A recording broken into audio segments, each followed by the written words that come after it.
عورت کو جو خون جاری ہوتا ہے وہ 3 طرح کا ہوتا ہے اور اس میں احکام مختلف ہیں.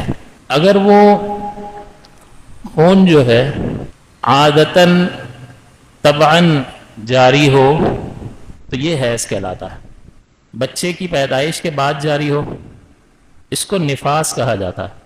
اور تیسرا ہوتا ہے بیماری کی وجہ سے جاری خون، اس کو کہتے ہیں استحاضہ. یہ 3 طرح کے نام ہیں: حیض، نفاس اور استحاضہ. حیض میں نماز نہیں پڑھیں گے، روزہ بھی نہیں رکھیں گے اور دیگر احکام. نفاس بھی اسی طرح سے ہے کہ جیسے ہی بچے کی پیدائش ہوتی ہے اور اس کے بعد جو خون جاری ہوتا ہے، جو بلیڈنگ ہوتی ہے، اس کو نفاس کہا جاتا ہے. اس کی کم سے کم کوئی مدت نہیں ہوتی ہے، لیکن زیادہ سے زیادہ 40 دن اس کی مدت ہوتی ہے. کم سے کم 1 دن میں بھی بند ہو جائے تو عورت پاک ہو جائے گی.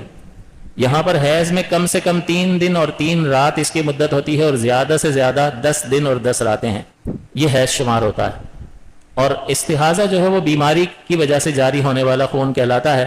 تو بیماری کی وجہ سے جاری ہونے والا خون، جیسے نکسیر پھوٹ گئی کسی آدمی کی تو وہ بھی بیماری کی وجہ سے خون جاری ہے، تو اس کا نماز وغیرہ سے کوئی تعلق نہیں ہے. زخم بہ رہا ہے، خون جاری ہوتا ہے یا نہیں ہوتا، تو اس کا ناپاک ہو جانے سے کوئی تعلق نہیں ہے. لہٰذا بیماری کی وجہ سے اس مقام سے اگر خون جاری ہوگا تو وہ استحاضہ ہے، اور استحاضہ کی وجہ سے کوئی ناپاکی طاری نہیں ہوتی ہے.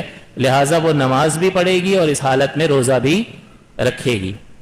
تو یہ 3 طرح کی چیزیں ہوتی ہیں. اب سب سے پہلی چیز جو حیض کے بارے میں ہم پڑھ رہے ہیں، نفاس کے بارے میں علیحدہ سے ہم پڑھ لیں گے اس کی تفصیل. حیض کی کم سے کم مدت 3 دن اور 3 رات، یہ کم از کم.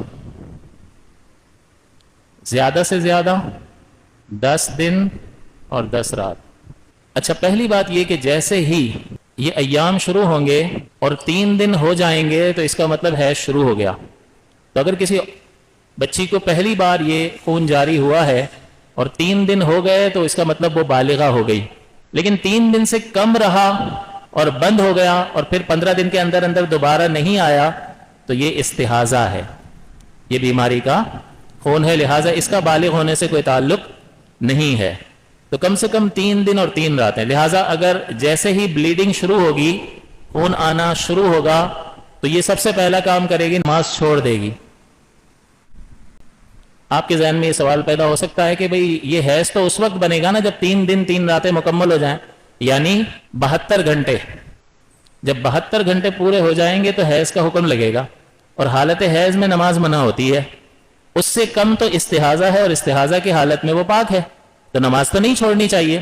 لیکن ہمیں پتہ نہیں ہے کہ یہ 3 دن جاری رہے گا یا جاری نہیں رہے گا، اس لیے احتیاطاً حکم یہی ہے کہ فوراً یہ نماز چھوڑ دے گی. تو جیسے ہی خون جاری ہوگا فوراً نماز چھوڑ دے گی. اب اگر 2 دن میں بند ہو گیا اور پھر 15 دن کے اندر اندر دوبارہ نہیں آیا تو یہ استحاضہ تھا.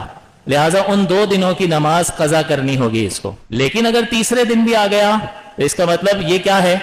یہ حیض ہے، اور حیض میں نماز معاف ہوتی ہے.